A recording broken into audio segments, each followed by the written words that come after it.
Steven Spielberg's The Fabelmans is not a love letter to the magic of the movies. It's a nice note to more tactile matters of craft, how to thread a reel of film into a projector, for instance. And yet, in the process of paying attention to such details, The Fabelmans manages something even more specific than love, a deeply personal ardency for both how and why movies are made. Indeed, to talk about The Fabelmans as a movie about movies is to somewhat bury the lead. Like Close Encounters of the Third Kind, E.T. the Extraterrestrial, AI Artificial Intelligence, and War of the Worlds, to name just a few, The Fabelmans is a domestic drama, one based more directly than each of those titles on Spielberg's actual experience. Co-writing the script alongside his recent collaborator, Tony Kushner, Spielberg plunges into his past to paint a portrait of a Jewish family on a professional, artistic, and emotional journey across mid-century America. Beginning in New Jersey, where their suburban house is the only one on the block without blazing Christmas lights, The Fabelmans follows Father Bert, played by Paul Dano, as his computing career takes him, his wife Mitzi, played by Michelle Williams, and their 3 kids, first to Arizona, then eventually California. Divisions between the Fabelmans and their increasingly waspy neighbors, as well as divisions among the Fabelman family members themselves, widen with each stop, chronicled by son Sammy and his ever-present camera. Sammy has been obsessed with cameras since coming home from a showing of The Greatest Show on Earth as a little boy. He's played here by Mateo Zorian, Francis DeFord, whose blue eyes could give the colored alien beams in Close Encounters a run for their money. Terrified by a scene of a train crash in the 1952 movie, Sammy tries to control his fears by restaging and filming the sequence with a toy train and his father's camera. By the time Sammy is a teen and played by Gabriel LaBelle, however, his father dismisses the movies he makes, westerns and war epics populated by siblings and friends, as a hobby. But Sammy needs them, not for fun, but survival. Without ever fully admitting it, Bert comes to acknowledge the value of Sammy's artistic pursuits. After Mitzi's mother dies, an event Spielberg marks with a gut punch of a sequence in which Sammy watches as the pulse in his grandmother's neck subsides, Mitzi slides into depression.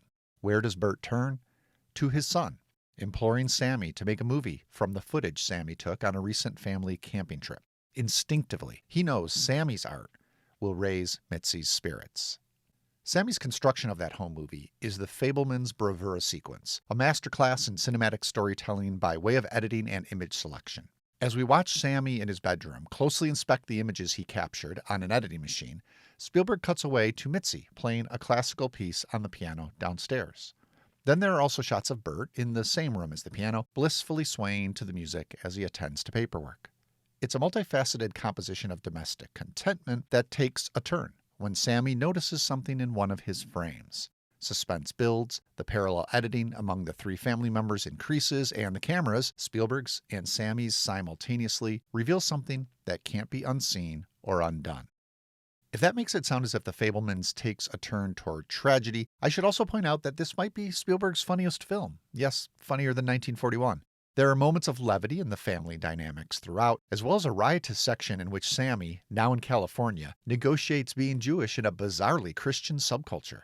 Invited to a girl's bedroom after school, he finds her wall plastered with 2 kinds of pictures, portraits of Jesus and pinups of celebrity men. Over her bed is a crucifix encircled by candles in the shape of a heart. When Sammy expresses incredulity, she simply offers, "Jesus is sexy." As Monica the Jesus freak, Chloe East has a vibrantly comic effervescence that somehow avoids complete caricature. It's a wonderful turn.